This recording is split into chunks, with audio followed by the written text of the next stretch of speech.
Hi, I'd like to welcome you to our newest video. My name is Kyle Mask, and today I have with me our VP of Risk Management, Scott Hunter. Today we're going to do things a little bit different. We're going to review OSHA's top 5 violations of 2023 and compare and contrast those to AlaCOMP's top 5 claim types in 2023.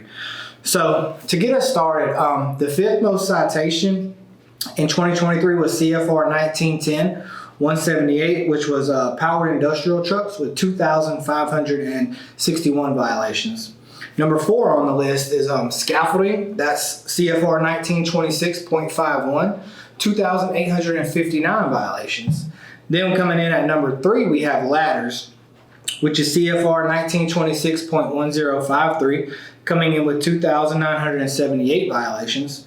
Number 2 is going to be hazard communications. That's CFR 1910.1200 with 3,213 violations. And then coming in at number 1, and we typically see this every year in and year out with OSHA, number 1 is going to be fall protection general requirements, which is CFR 1926.501 with 7,271 violations.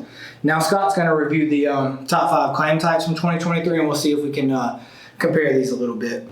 So Kyle, what we'll do today is when we go through these top 5 types of claims or causes of claims for the 2023 policy year, we'll do those by the number of claims rather than total incurred value of the claims. So we'll start out with, in 5th place, we had caught in, caught under, caught between. We had 70 claims in 2023 related to this category. Coming in 4th place, we had events related to pushing or pulling. And then we had 77 of those claims in 2023. 3rd place, we had lifting related injuries. There was 86 lifting related injuries submitted for the 2023 policy year. And then in 2nd place, we had slips, trips, and falls. And as you see, these numbers start getting a little higher because we see a number of those each year, but we had 226 claims submitted related to a slip, trip, or fall. And then in the number 1 spot was either it was object lifted, or handled, depending on how it gets coded on the first report. But we had 250 of those submitted for the whole year of 2023. Perfect. Thanks for reading that, Scott. So do you see any kind of comparison between these two? The only one that's jumping off the page to me is going to be fall protection was the number 1, and yeah, fall protection being the number 1 most cited by OSHA. You can probably directly correlate that to it being, in our top 5 as well. It obviously came in at number 2. We had 226 injuries related to those, so it only makes sense that those are kind of right there together. But typically, slip, trip, and fall is usually number 1 on others, correct? Slip, trip, falls are usually always up there at the top, and then we always find those ergonomic related incidents like lifting or object being lifted and handled. Sure. Those are typically going to kind of run neck and neck from a frequency standpoint. I guess you could technically throw in there scaffolding, ladders. All of those could actually fall under any of those. You could probably take 1, 3, and 4 on that OSHA list and attribute those to slip, trips, falls on our list, specifically the falls. Okay.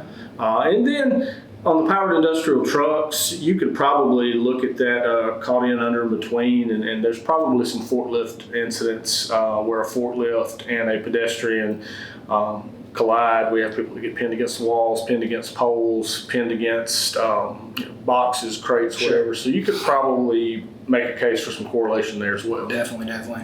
So yeah, like you said, I would say there's definitely a lot of correlation between the claim types and the OSHA violations. Yeah, I think you could drill down into it and you see this number of violations here: 7,271 related to fall protection, 3,213 related to HazComp. Right. Obviously, a workspace that's more compliant as it pertains to OSHA violations is probably going to be a safer workspace when it comes to work comp injuries. 100%. Okay. Thanks for that, Scott. Hopefully this was helpful.